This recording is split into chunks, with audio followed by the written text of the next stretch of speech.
Ito.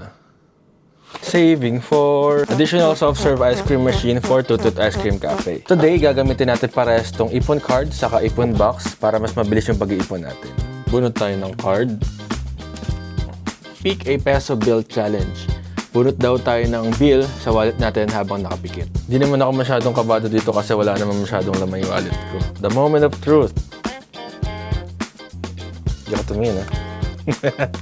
Kaya ganyan natin para... Ito. What? 100 na naman. Tingin ko magsasardinas na lang tayo sa mga susunod na araw. Gagawin din natin to para combo. So, 20 pesos na additional.